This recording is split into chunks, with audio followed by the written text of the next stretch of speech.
آج جو دین ہم تک پہنچا ہے تو یہ اس دین میں وہ جو مخلص لوگ تھے جنہوں نے صحیح معنوں میں جد و جہد کی تھی، یہ ان کی برکت ہے کہ دین کی تعلیمات اللہ کے فضل سے ہمارے پاس موجود ہیں۔ اللہ تبارک و تعالیٰ نہ اپنے بندوں سے بڑی محبت فرماتا ہے، اور رب کریم تو ساری مخلوق سے ہی بڑا پیار کرتا ہے، لیکن اگر کوئی بندہ نیک بھی ہو، صالح بھی ہو، پرہیزگار بھی ہو، پھر تو وہ اللہ کا محبوب بن جاتا ہے۔ اور رب کریم کی یہ بھی منشا ہے، اللہ تعالیٰ کی یہ بھی رضا ہے کہ جس سے اللہ محبت کرتا ہے نا، اس سے لوگ بھی محبت کریں۔ قرآن مجید میں اللہ کریم نے فرمایا ان الذین آمنوا وعملوا الصالحات سیجعل لهم الرحمن ودا، بے شک جو لوگ ایمان لانے کے بعد نیک اعمال کریں، رحمان لوگوں کے دلوں میں ان کی محبت پیدا فرما دے گا۔ صحیح بخاری اور صحیح مسلم میں حدیث ہے، نبی پاک علیہ السلام فرماتے ہیں جب اللہ تعالیٰ کسی بندے سے محبت کرتا ہے تو حضرت جبریل امین علیہ السلام کو بلاتا ہے اور بلا کر کے فرماتے ہیں جبریل میں فلاں آدمی سے محبت کرتا ہوں، آسمان دنیا پہ اعلان کر دو کہ سارے لوگ اس سے محبت کریں۔ اور پھر فرماتے ہیں کہ اے جبریل امین علیہ السلام، آپ دنیا میں لوگوں کے دلوں میں یہ بات ڈال دیں کہ اللہ فلاں آدمی سے پیار کرتا ہے، لہذا سارے اس سے محبت کرو۔ صالحین کا پیار دین کا بہت بڑا حسن ہے۔ بخاری میں، مسلم میں، کتب احادیث میں ایک پورا باب ہے کہ کسی سے محبت کرو تو اللہ کی رضا کے لیے، اور کسی سے بغض رکھو تو اللہ کی رضا۔ پورا باب ہے، ایک دو حدیث نہیں۔ اب ہوتا یہ ہے کہ ہمارے زمانے میں کچھ لوگ تو بیچارے ویسے ہی بڑے بعض چیزوں سے آوازان ہیں، ان کی طبیعتیں ویسے ہی بڑی تلخ ہیں، بڑی ترش ہیں، وہ ویسے ہی ذرا دنیا سے ہٹ کے چلنا چاہتے ہیں، ان کا مزاج ہے۔ وہ کیا کرتے ہیں کہ وہ بدگمانیاں پیدا کرنا، سوسائٹی کے اندر بری سوچوں کا فروغ دینا اپنے لیے وہ ضروری سمجھتے ہیں اور اپنی ذمہ داری سمجھتے ہیں۔ میں اکثر یہ مثال دیا کرتا ہوں کہ محبت بھی اگر ہم پیدا کرنا چاہیں تو پیدا ہو سکتی ہے، اور کسی کی عداوت پیدا کرنا چاہیں تو وہ کام بھی ہو جاتا ہے۔ بہو جانا چاہ رہی تھی میکے،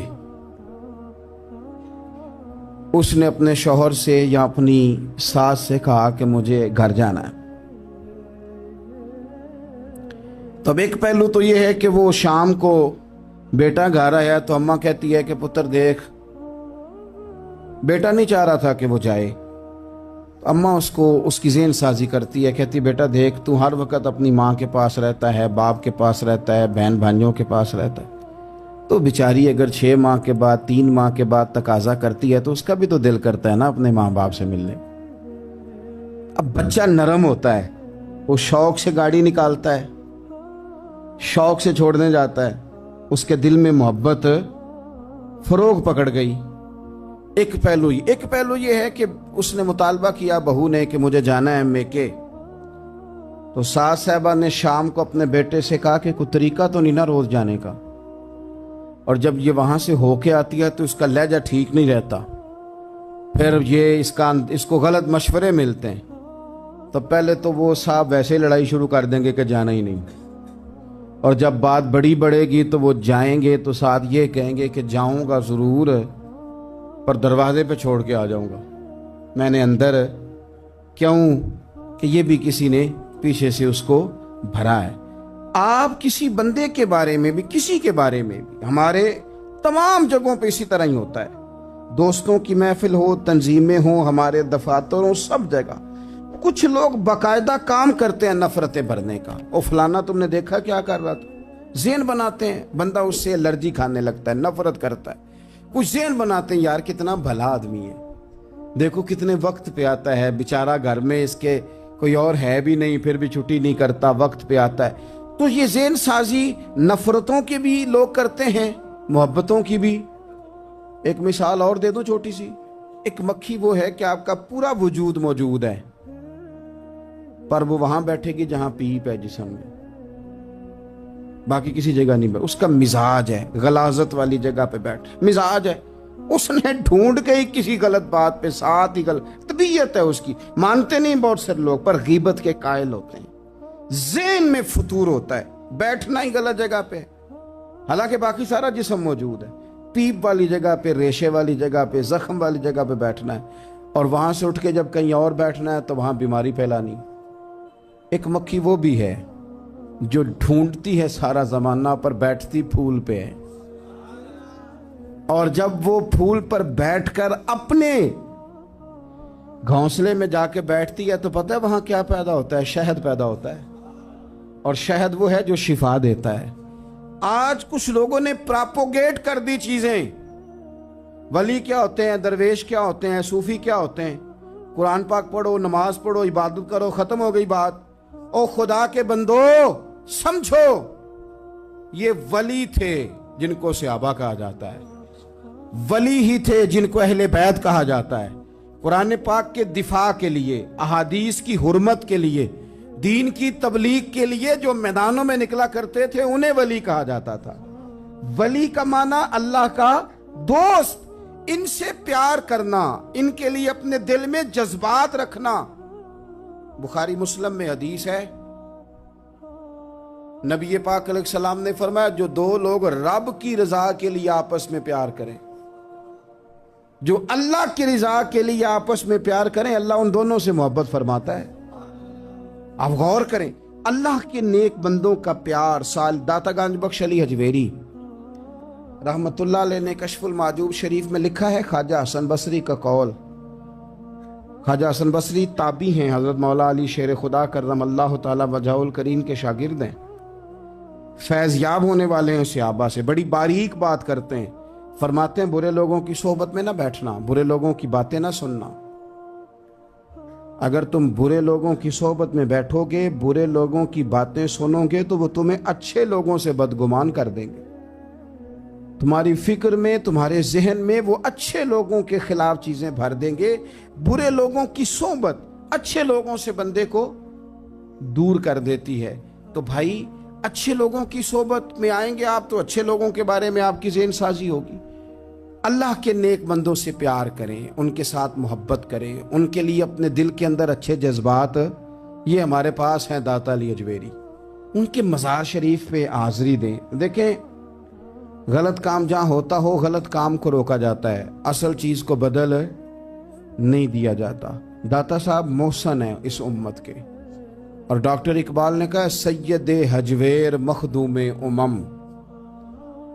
داتا صاحب تو وہ ہیں کہ امت ساری کے مخدوم ہے, ساری امت کو ان کی خدمت کرنی چاہیے. داتا صاحب رحمت اللہ تعالی علیہ کی کشف المعجوب آپ پڑھیں تو سطر سطر روشنی, جگہ جگہ آپ کے لیے خیر, تعلیمات.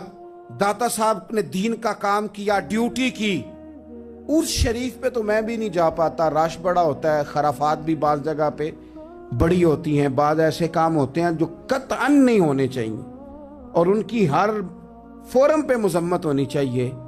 پر ہمیں داتا صاحب کی حاضری تو نہیں نہ چھوڑنی چاہیے. ہمیں تو کوشش چلیں عرس سے پہلے یا عرس کے بعد. میری اپیل ہے ضرور جائیے گا, اور جا کے نا تو ضروری نہیں کہ آپ کوئی خاص دل کے اندر بات ہی لے کے جائیں. آپ داتا صاحب جا کر صرف اتنا کہیں کہ حضور آپ نے جو دین کی خدمت کی ہے, ہم تو اس خدمت پر آپ کو سلامی دینے آئے ہیں. ہم تو صرف سلام کرنے ہیں کہ آپ نے کمال نوکری کی دین کی. اپنے بزرگوں کے ساتھ اپنی عقیدت, اپنی ارادت, اپنی محبت, اپنا پیار مضبوط کریں. ان کے لیے اپنے دلوں کے اندر خیر کے جذبات ہمیشہ رکھیں. صحابہ کرام کے لیے, اہل بیت اطہار کے لیے, امام بخاری کے لیے, امام مسلم کے لیے, صوفیاء کے لیے, حضرت غوث پاک جیلانی کے لیے, خواجہ معین الدین اجمیری کے لیے, حضرت بہاؤالحق نقش بند بخاری کے لیے, حضرت سیدنا داتا علی حجویری کے لیے, حضرت پیر سید مہر علی شاہ کے لیے, امام احمد رضا بریلوی کے لیے, علیہم الرحمہ. اچھے جذبات ہوں, اچھا ذہن ہو, اچھا گمان ہو. آپ کی طبیعت چاہے کہ آپ ان لوگوں کی تعلیمات پڑھیں, جو طرز حیات انہوں نے اختیار کیا, اس طرز حیات پر ہم بھی عمل کریں, ہم بھی اپنی زندگی اسی طرح سنت اور شریعت کے مطابق گزاریں. جو ان لوگوں کا نہج اور ان لوگوں کا طریقہ تھا۔ الترغیب و ترہیب میں نا ایک روایت موجود ہے، ایک تابعی بزرگ ہیں حضرت ابو ادریس خولانی رضی اللہ تعالی، وہ کہتے ہیں میں دمشق کی جامع مسجد میں داخل ہوا تو میں نے دیکھا کہ ایک نوجوان، بالکل کالی داڑھی لیکن بڑے خوبصورت چمکتے ہوئے دانت ان کے، لوگ ارد گرد کافی سارے بیٹھے تھے، مختلف مسائل پہ بات کر رہے تھے۔ جب لوگ الجھ جاتے نا اور کسی مسئلے میں ان سے کام آگے نہ بڑھ پاتا تو وہ پھر اس نوجوان کی طرف رجوع کرتے اور وہ جوان دو چار باتوں میں فوراً مسئلہ حل کر دیتے۔ کہتے میں نے ایک شخص سے پوچھا یہ کون ہے اتنی نورانی شخصیت؟ تو کہتے ہیں مجھ سے کہنے لگے آپ نہیں جانتے، یہ تو صحابی رسول حضرت معاذ ابن جبل رضی اللہ تعالی، یہ تو نبی پاک صلی اللہ علیہ وسلم کے صحابی حضرت معاذ بن جبل ہیں۔ کہتے ہیں میری طبیعت نہ لگ گئی ان کے ساتھ، میرا ان کے ساتھ دل کا لگاؤ ہو گیا، محبت ہو گئی، شوق ہو گیا۔ ہم نے چونکہ اولیاء کو، صوفیاء کو، صحابہ کو، اہل بیت کو اس طرح لوگوں کے سامنے پیش نہیں کیا، اس لیے ہمارے بچوں نے آئیڈیل بنایا ہے نئے دور کے فیشن کو۔ ہماری آنے والی قوم کسی امیر ترین شخص کو آئیڈیل بناتی ہے، پھر وہ سارے غلط ملت رستے اختیار کر کے وہاں تک جانا چاہتی ہے، وہاں جو آدمی کھڑا ہے وہ کسی بھی صورت میں اپنے آپ کو فیمس کر کے دنیا کے سامنے لانا چاہتی ہے، چاہے انہیں کسی طرح کا بھی کوئی روپ دھارنا پڑے۔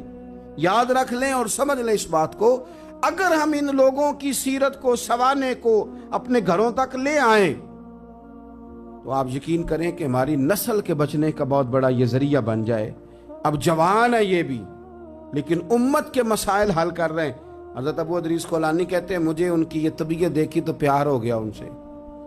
اس دن تو رش بڑا تھا، میں نے سوچا کہ کل جلدی آؤں گا اور ان سے ملاقات کروں گا۔ کہتے ہیں میں اپنی طرف سے سب سے پہلے مسجد میں پہنچا، لیکن حضرت معاذ ابن جبل تو مجھ سے پہلے مسجد میں موجود تھے اور وہ نفل پڑھ رہے تھے۔ فرماتے ہیں جب وہ فارغ ہوئے تو میں ان کے قریب گیا اور میں نے جا کے کہا حضور مجھے اللہ کی قسم ہو مجھے آپ سے محبت ہو گئی ہے، اللہ کی رضا کے لیے آپ مجھے اچھے لگتے ہیں۔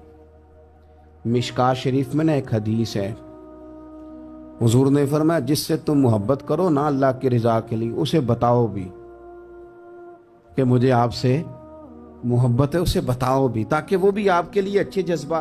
محبت جو ہوتی ہے یہ اظہار کی محتاج تو نہیں ہوتی، لیکن محبت میں اظہار ضرور ہوتا ہے، محتاج تو نہیں، لیکن ہر چیز دل میں رکھنے کی نہیں ہوتی، کچھ زبان سے کہنے کی بھی ہوتی ہے، کچھ کہنے کی چیزیں بھی ہوتی ہیں اور وہ کہہ بھی دینی چاہیے، لیکن اتنی ہی کہنی چاہیے جتنی ضرورت ہو، 2 4 5 قدم آگے بڑھ کے نہیں۔ اس میں بھی تکلف آ جاتا ہے، تصنع آ جاتی ہے، بناوٹ آ جاتی ہے۔ فرمایا حضور مجھے اللہ کی قسم مجھے آپ سے پیار ہے۔ تو حضرت معاذ ابن جبل مسکرائے اور مسکرا کے فرمانے لگے کیا کہا تم نے؟ کہا حضور اللہ کی قسم آپ سے پیار ہے۔ فرمایا پھر سوچ کے کہیے۔ کہا اللہ کی قسم آپ سے پیار ہے۔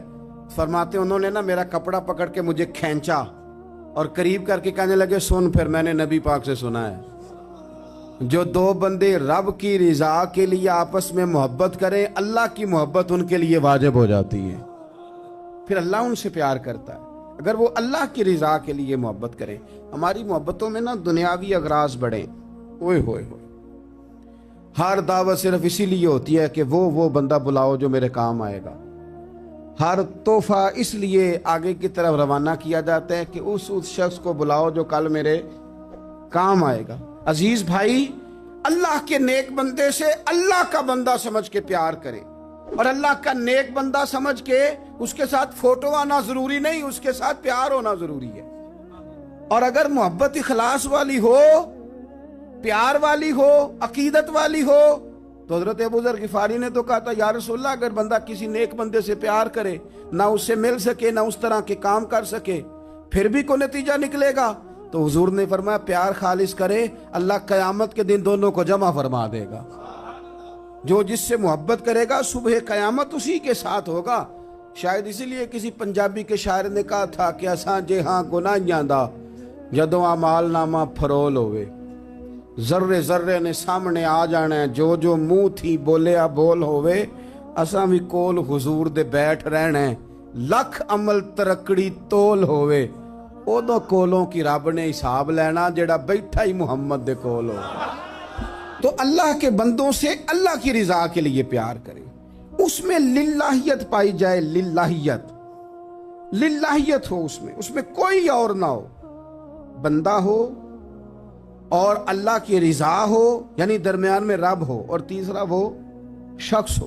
رضا الہی جب مقصود ہو پھر شکوے بھی پیدا نہیں ہوتے، پھر شکایتیں بھی پیدا نہیں ہوتی، پھر اپنی مرضی کے بندہ جملے بھی نہیں بیان کرتا، پھر کسی جگہ کوئی تکلف بھی اس میں نہیں پایا جاتا۔ تو خالصۃ لوجہ اللہ تعالی آپ اللہ کے بندوں سے محبت کریں اور خاص ان کے لیے جذبات پیدا کریں، آپ کی طبیعت میں خاص جذبہ ہو، خاص شوق ہو، کسی پراپوگیٹ کرنے والے کے کسی پراپوگنڈے کا شکار نہ ہو، آپ کی طبیعت ہو، طبی میلان ہو، ذوق ہو۔ حضرت حرم بن حیان تابعی ہیں، فرماتے ہیں جب میں نے یہ حدیث سنی نا کہ نبی پاک علیہ السلام نے فرمایا ہے کہ حضرت اویس کرنی ان کی دعا کی برکت سے اللہ میری امت کے لوگوں کی بخشش کرے گا، اور جب میں نے یہ سنا کہ حضرت مولا علی جیسے لوگ، حضرت عمر فاروق جیسے لوگوں کو جبہ دے کے بھیجا گیا ہے، اور حضور نے بھیج کے کہا ہے کہ اویس سے کہنا میری امت کے لیے دعا کرے،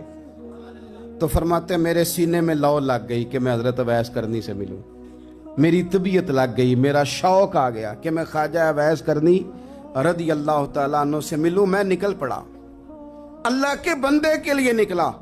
حضرت حرم بن حیان کہتے ہیں، اس کو ابن الجوزی نے بھی لکھا ہے، داتا گنج بخش علی اجویری نے بھی لکھا ہے، کہتے ہیں میں ڈھونڈنے لگا حضرت اویس کرنی کو، بڑے شہروں میں گیا پر وہ ملے نہیں۔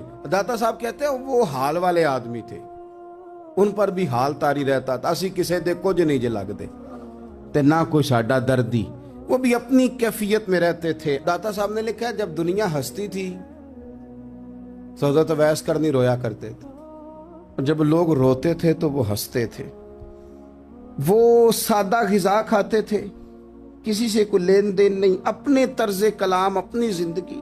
یہ لوگ بھی بڑے شاندار ہوتے ہیں، فرماتے ہیں کہ وہ اپنے حال میں رہتے تھے۔ حضرت حرم بن حیان کہتے ہیں میں نے بڑی جگہ ڈھونڈا، پر میں جہاں جاتا لوگ کہتے ہاں گندمی رنگ والے، ہاں جن کے چہرے پر کچھ برس کے داغ ہیں، وہ جن کا چہرہ اور وجود بڑا روب والا ہے، وہ اویس کرنی۔ کہتے ہیں میں ڈھونڈتا جس شہر میں جاتا لوگ کہتے وہ آئے تھے پر چلے گئے۔ وہ کسی نے کہا تھا نا، اویسیوں میں بیٹھ جا، بلالیوں میں بیٹھ جا، صفیں تو سب بچھی ہیں، تو عشق والیوں میں بیٹھ جا۔ فرماتے میں وہ صفیں تلاش کرتا، ڈھونڈتا، نہ ملے مجھے، بالآخر میں عراق پہنچ گیا، نہر فرات کے کنارے ساری دنیا سے علیحدہ ہو کے وضو کر رہے تھے۔ کہتے ہیں میں پیچھے کھڑا ہوں، میں نے جا کے کہا السلام علیکم، تو حضرت اویس کرنی چہرہ اٹھا کے کہنے لگے وعلیکم السلام حرم بن حیان۔ تو میں نے کہا حضور آپ مجھے جانتے ہیں؟ فرمانے لگے عارف تو روحی من روحی کا، میری روح تیری روح کی جاننے والی ہے۔ کہتے ہیں میں نے کہا حضور کو نصیحت کر دیں، تو فرمانے لگے پہلی نصیحت تو یہ ہے کہ آج کے بعد مجھے ملنے نہ آنا، میں نہیں پسند کرتا، میں تنہا رہنا چاہتا ہوں، مجھے نہیں شہرت اچھی لگتی، میرا نہیں دل کرتا لوگ میرے پیچھے بھاگیں، آج آیا ہے آج کے بعد نہ آنا، بس چھوڑ دے مجھے میرے حال پہ، میں اپنی زندگی اپنے حساب کے مطابق گزارنا چاہتا ہوں، تو آج کے بعد نہ آنا۔ اور پھر فرمانے لگے اگلی نصیحت یہ ہے کہ جو رب نے تجھے دے دیا ہے نا اس پہ راضی ہو جا، اگر اس پہ راضی نہیں ہوگا تو تکلیف میں رہے گا۔ فرماتے میں نے پھر کہا میرے لیے دعا کر دے، تو انہوں نے ہاتھ اٹھائے، کہنے لگے یا اللہ میری اور اس کی جنت میں ملاقات کرا دینا۔ تو انہوں نے چہرے پہ ہاتھ پھیرے اور فرمانے لگے اب تو جا، میں کوشش کروں گا تجھے دعاؤں میں یاد رکھوں، تو بھی کوشش کرنا مجھے دعا میں یاد رکھنا۔ فرماتے ہیں یہ کہتے کہتے نا وہ رستہ بدل گئے، اور گلی کا کونا وہ جب مڑے تو پھر میں ڈھونڈتا رہا، دوبارہ زندگی بھر ملے نہیں، لیکن میرا پیار سچا تھا، وہ مجھے ویسے تو نہیں ملے پر خواب میں کئی دفعہ مل جاتے ہیں. اور خواب میری وچ بھی آیا ماہی تے میں پھر وہ گل وچ پا لئیاں باواں تے ڈر دی ماری اکھ بھی نہ کھولاں کتے پھر وچھڑ نہ جاواں.